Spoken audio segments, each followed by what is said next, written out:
What's going on, everyone? Here we have a little Phillies quick hitter after last night's game. The Phillies lose 5-4. We continue to have the same trend happen where they can't win back-to-back games. It's ridiculous.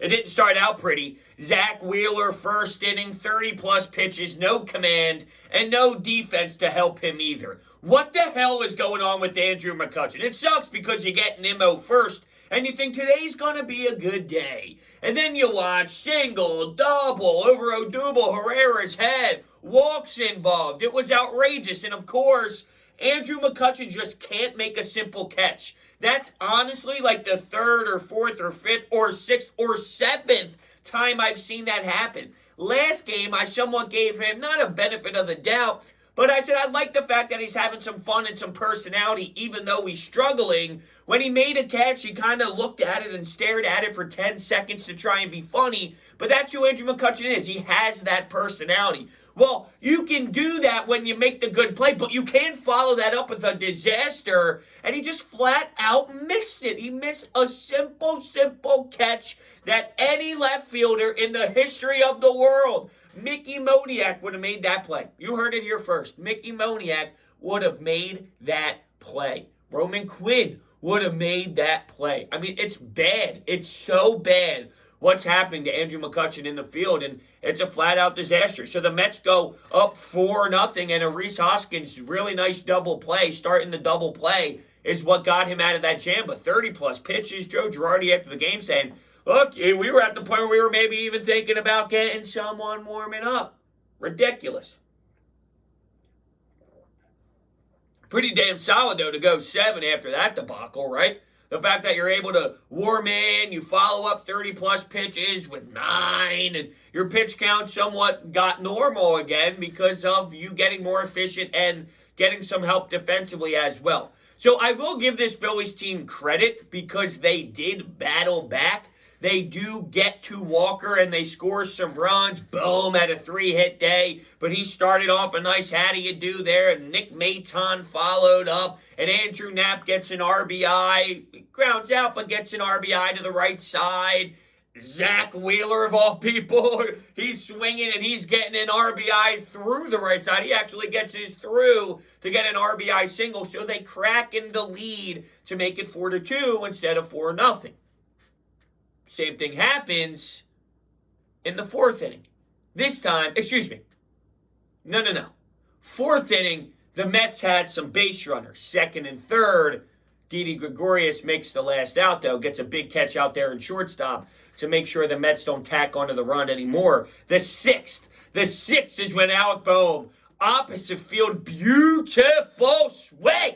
I swear to God, I've seen so many guys in this league really square up the baseball, and when they're on a hot streak, it's nice to watch. But when you watch Alec Bohm do this, his swing is so pure and so beautiful. The extension through the zone, everything through the zone, the extension afterwards, it's one of the most beautiful things I've ever seen in my damn life. For opposite field power to put the Phillies back into a tied game, they crawled back into this thing. Now, ultimately, I don't think they deserve to win this game. I really didn't. The 7th inning debacle was definitely ridiculous. I guess debacle is the word of the day for me. Andrew McCutchen gets called out running from first to second base because he ran out of the baseline. No, he didn't. It wasn't even close. He did it. And the fact that you can't go back to review that is what bothers me more than anything else. It was an egregious call. But I'll go back to what happened against the Atlanta Braves earlier in the season when Alec Bohm slid home, and it was clear as day that he didn't touch home plate. You will benefit from those calls. You will lose from those calls. Did the Phillies lose because of that call? I don't know. Who knows if they would have got those timely hits? I'm not telling you they were going to get those timely hits. Just based off of what we've seen this year, there's a good chance maybe you didn't. Doesn't make it any worse that the umpire decided to call. I mean, it was straight line. There wasn't even a little bit of moving around. Straight line. He even got it on StatCast from Tom McCarthy throughout the game. So come on. You saw his strides. You saw his steps. There was nothing there for you to freak out and call him out. Was it just Francisco Lindor maybe reacting and forcing that upon the blue? Maybe. Terrible, though. I know that. I can tell you that for free. Terrible. You'll benefit from calls throughout 162, and you'll lose games because of some terrible calls out of 162. I guess where I have the problem is you can't go back and change it. Why?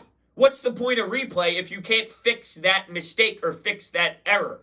Well, they say because it's a judgment call. The umpire is judging if he thought he ran out of the bases or not. Well, there ain't much judging to do on the replay, dude. He didn't. And there's been some problems with umpires and Blues over the last few games. What was it, Milwaukee running out of the baseline for the first base? Well, maybe there's some sort of emphasis that the union or the umpire union or whatever they do, maybe there was some sort of focus on that this year. That's the only thing that would make sense. I mean, I'm not telling you that's the right thing, but for it to continue to come up this way, in this ugly way, maybe they were trying to put an emphasis on it, and now it's getting way ridiculous and way out there where now they're going to have to scale things back. I don't know. All I know, though, is boo! What happened after that? Well, Nimmo got hurt in the top half of the seventh. Looked like a finger was bothering him when he was swinging the bat. So before that, though, in that sixth inning, there was an attempt to maybe take the lead. You tied it up 4-4. Nick Maton on second base. This kid's flat out a player. I say that every single damn day. The kid can play baseball. Amazing. Truly amazing. Odubel Herrera up, though, and popped up to second base. We have a problem at center field. Breaking news, everyone. We have an issue over at center field. Okay. His only hit is a bunt because of a shift. So nobody wants it. Nobody wants to grab it. Joe was pretty vocal about that. You know, and he made it pretty clear. Look, the reason why he's still here is because of we don't want to get in trouble with the players union. And he came out and said it. Like, hey, this is why. And we're still waiting for someone to grab it. He's going to have an opportunity because of that with the union. Someone's got to take it. Someone, please, I beg of you, take it. That's what he's saying. It's bad that Andrew McCutchen is outplaying every center fielder with this abysmal garbage offensive production and specifically defensive production. It's one of the worst things I've ever seen. What ended up happening from there? Well, Hector Neris hangs an 0-1 splitter to Conforto in the ninth inning, and the rest was history. You somewhat knew it was going to be over. Brad Miller wants to complain that there was an inside pitch at triple digits to strike him out to end the game. It was close enough, dude, right? I mean, it was close enough. You're the last batter of the game. No reason to get into the umpire's face. Get your ass back to the dugout.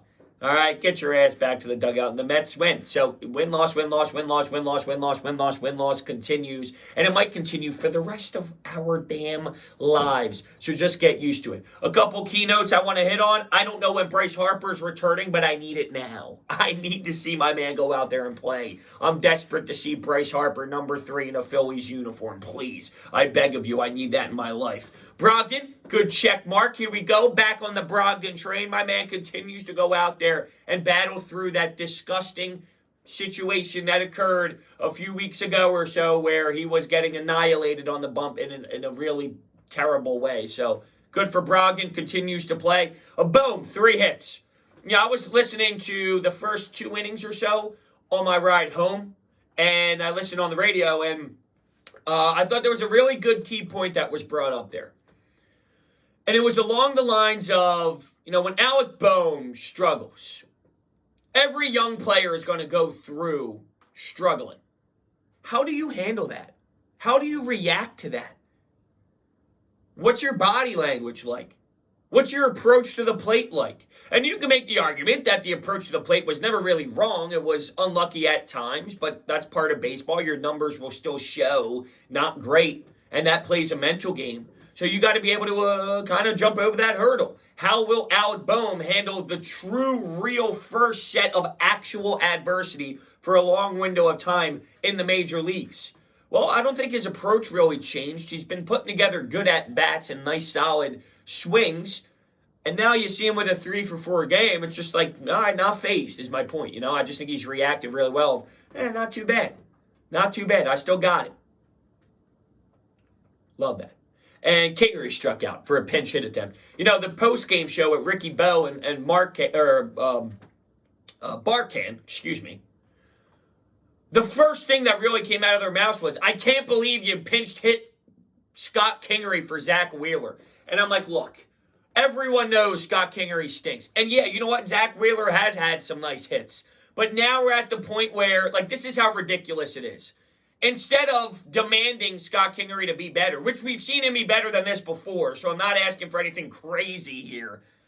Instead of demanding a pinch hitter to be better, or the roster to be better, we're now demanding Joe Girardi to keep the pitcher in the hit.